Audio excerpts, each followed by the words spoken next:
So here we are on the 7th of October. Quite a fair way into the start now. We've done all of the tilling and everything on the ground. We've prepped it. We've had a sort of a moderately average strike on the cover crops.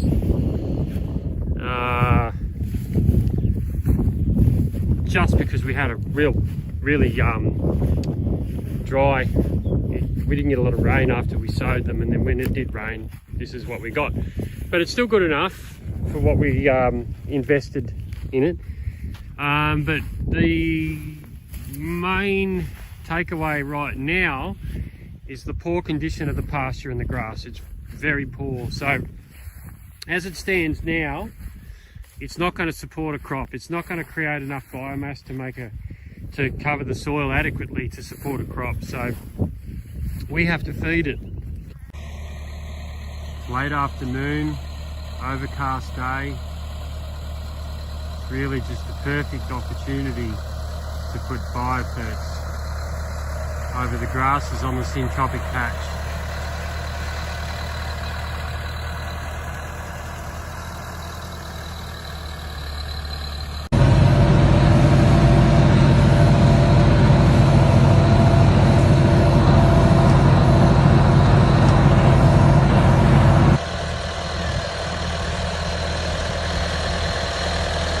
So here's the grass recovery after the cut. Let's have a look at our winners and losers. This is coming from a first time at a different management method where we let the grasses grow out through their S-curve. So we've got lower succession grasses, kikuyu, but what's winning is the giant paspalum. It's by far the tallest. It's responded best. This has only been a week, and they're streaking ahead of the other lower succession grasses, so that's a good sign.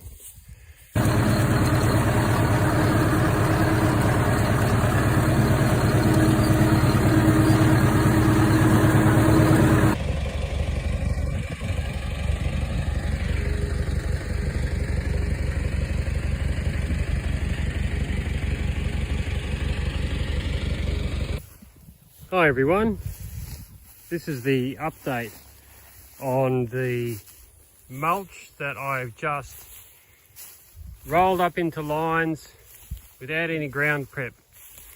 Didn't do anything to the grass except cut it as I cut the whole lot of it. And as you can see, there's been a really strong recovery in the grass. It's pretty strong, a lot of rain and heat, but the grass lines are holding their own. So yes, this is what it looks like underneath.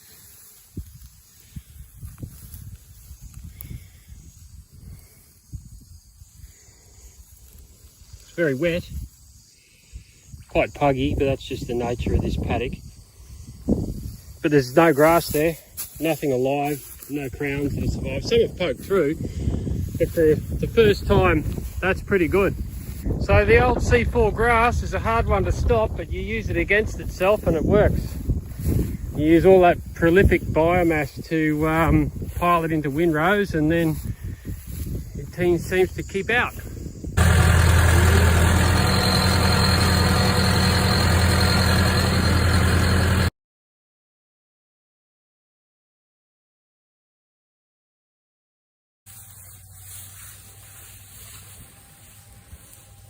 All right, consortium, got a jackfruit, and then in 3 meters we've got another jackfruit, and in between will be a eucalypt courtesy of Revel. So what Rev's doing is he's going to plant the eucalypt in between the 2 jackfruit, so it's a seedling tree every 1.5 meters with 3 meters between each eucalypt, 3 meters between each jackfruit. Now the seed cups are ready to go, and they're going to be planted with, that seed group's going to be planted with the eucalypt, and here's how. So in goes the eucalypt.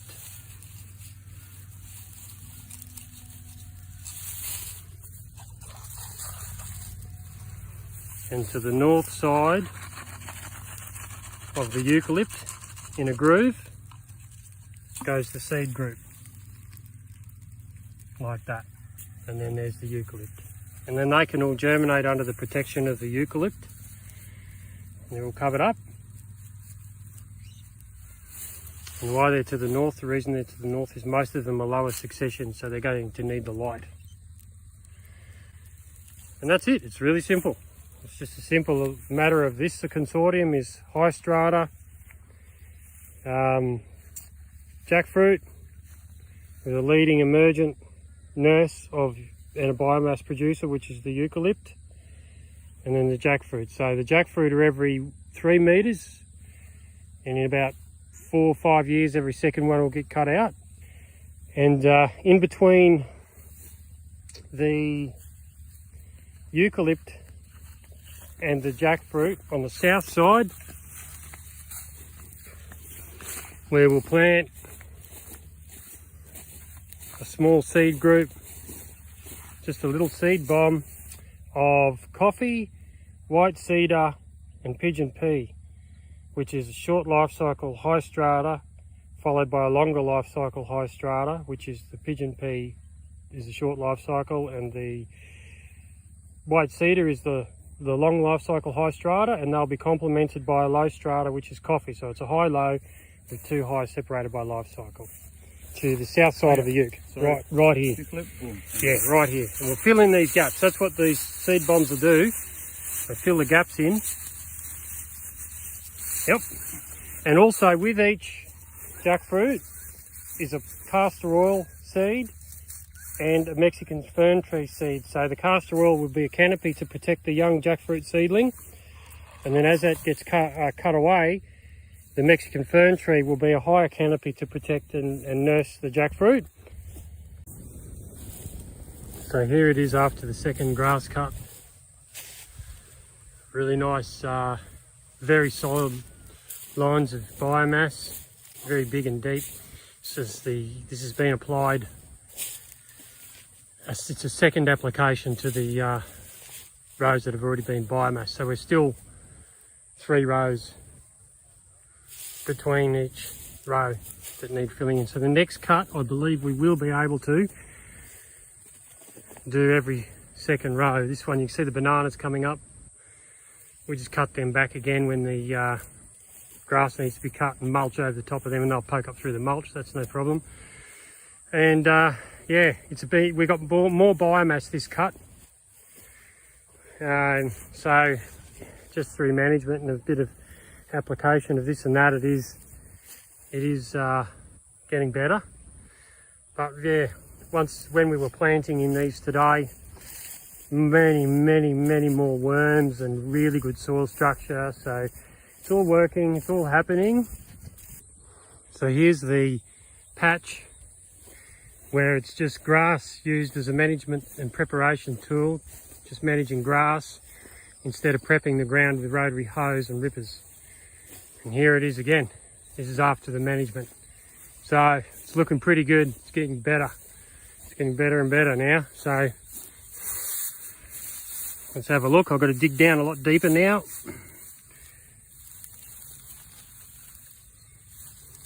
There's just a lot of well-rotted biomass in there. So no grassing under there anymore. All of this mulch has certainly taken care of it. And we've got ourselves a pretty fertile paddock that's going to carry a lot of plants. So it's working out. All right, I'm going to show you how to plant a medium strata banana in a syntropic system. So there's a bit of syntropic methodology and technique in this. Okay, so this is a medium strata banana. This is a plantain. If it was a high strata banana, it'd be a bit different. There'd be different plants with it. So this is this is a very basic consortium. So what we do is we have our banana, we have an eye here on the plantain.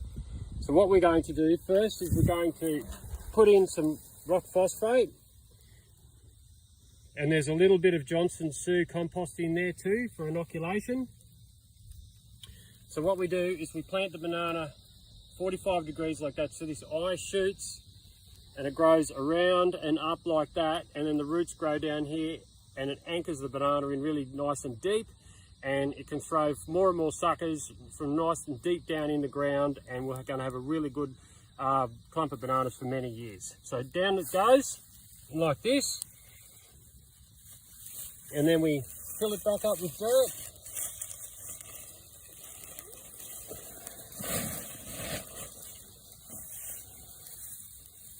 Like so. The rain will settle that down.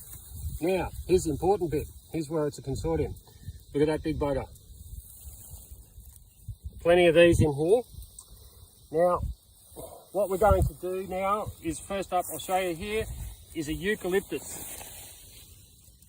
Now that eucalyptus is on the north side of the banana, because the eucalyptus is emergent, needs all of the sun. The banana is medium, doesn't need all of the sun, likes a bit of shade. But also what we're going to do is we're going to put a faster emergent in, which is castor oil. Plant them seeds with the banana.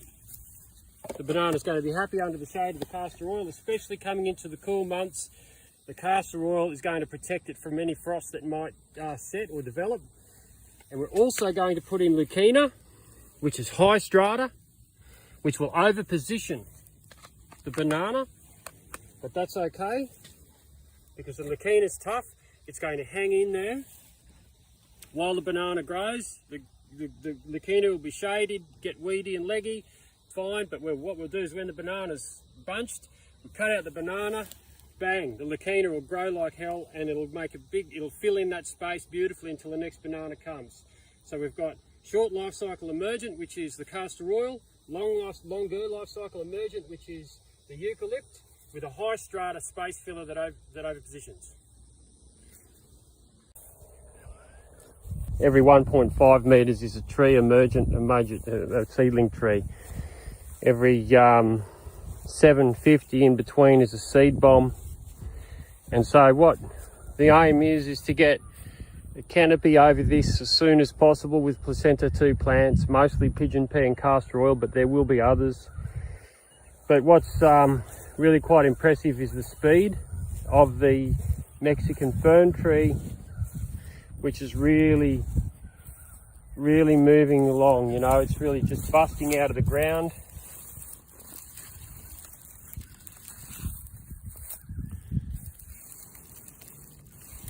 It's even faster than the castor oil.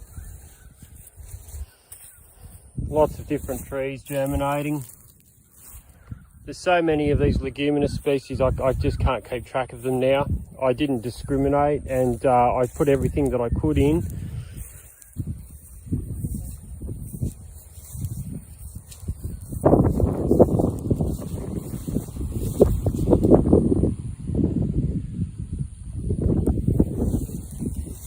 This is impromptu and chaotic. This is just not a managed example, but I'll show you, even though when left unmanaged and just in the neglected, how well the tomato and the cassava go. You know, this tomato's been through the flood, mind you. They should die. They should be dead. But no, instead it wants to give us fruit and food. But, you know, tomato cuttings and cassava is something that I'm going to experiment more with. The roads are all dry, everything's dried out, but got all of this mulch. And it's beautiful and wet in here. Beautiful. Don't need irrigation, we're just planting into it like we've planted everything else. This is what it looks like without mulch.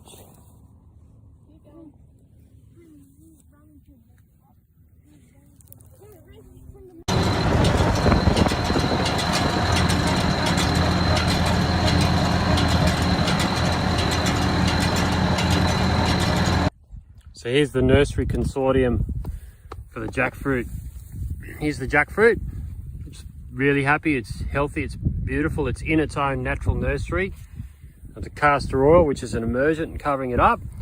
but the castor oil is being followed by the tithonia, no, the schizolabium, the gudaputavu, which will eventually take the job of the castor oil, the whole while nursing this jackfruit and covering it up until the jackfruit's ready to stand out on its own, and then it will be growing as in complement with the rest of the trees that are growing each side of it.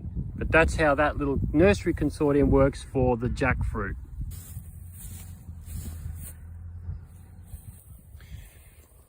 I'm just in the jackfruit consortium again, and it's now time to start cutting back the castor oil. The castor oil is starting to put its energy into reproduction, so senescence is coming about, but not only that, it's over positioning the eucalyptus. So the castor oil has already fulfilled its role as the first emergent, and it is the first plant to be pruned and to put growth pulses into the new consortium. And we're going into a time of the year where the sun isn't as strong. So what I'm doing here is the first management of a jackfruit consortium. But the castor oil won't entirely disappear, it'll be managed back.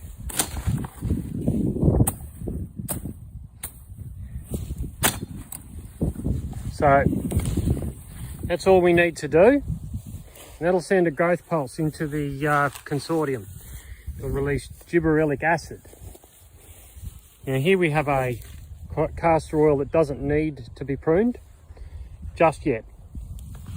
But most of them do. As you can see, we have seed being that are developing. So we can just take that out very simply and easily.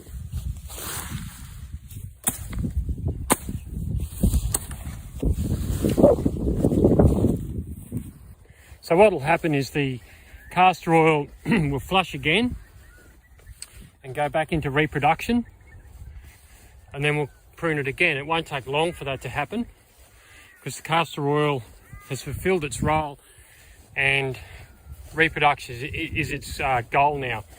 So the next plant that will benefit from this will be the pigeon pea, which is doing very well. It's still warm enough for it to grow, even though we're going into autumn.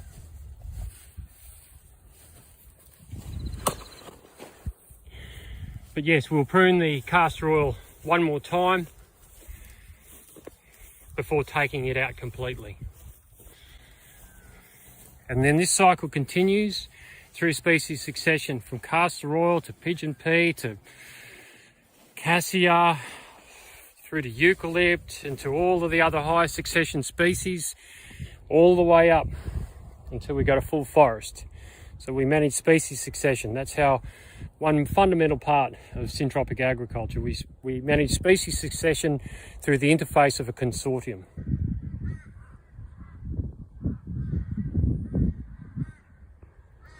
So it's been exactly 7 days since I pruned the castor oil in this jackfruit consortium.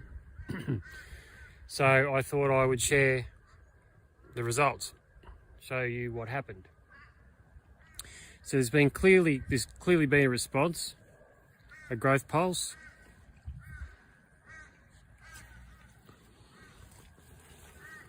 So pruned castor oil, and about 3 new leaves. Just 1, 2, and there's a third there starting off. Probably about 50% increase in mass on that plant, I would estimate. There's a clear jump, even with the schizolabium, a massive jump. So I know there are more questions than answers once this information is shared. So the easiest thing to do is to go to my website, syntropia.com.au, and then go to the page resources, and there you'll find a consortium text sheet, and go through that. That's the best thing I can do to help sort of introduce you to how a consortium really works. So check out that text sheet and start from there if you want to learn more. So here we have the bananas that have been in for about probably about 12 weeks. Now these bananas, this is a banana row that it's just planted in a really basic consortium with pigeon pea and castor oil. New leaves, even as it's cooling down, we're getting vigorous and fast growth out of these plants. That was a stump a couple of weeks ago. It's really, really easy to just not notice, but I tell you what, have a look at the bananas that are in the grass over here as a comparison. They're poor, very poor. That was a mistake that was made, putting those bananas in there, because I anticipated more mulch and biomass. I didn't get enough mulch and biomass, so I couldn't carry that row. I could only carry every other row. But look at the difference. Just managing grass into lines and the ecological feedback give you crop, huge crop. And these bananas will be bunching very, very early next season. Look at these beautiful leaves. It's just fantastic, and they're big. They're very big. It just goes to show you how powerful grass management is and how mindful we've got to be of grass management, as opposed to spraying it all of the time with Roundup or cutting it all the time when it gets too long. No. Work with the grass, allow it to lead us into species succession, and it will give you so much more back. It's so simple. Do it.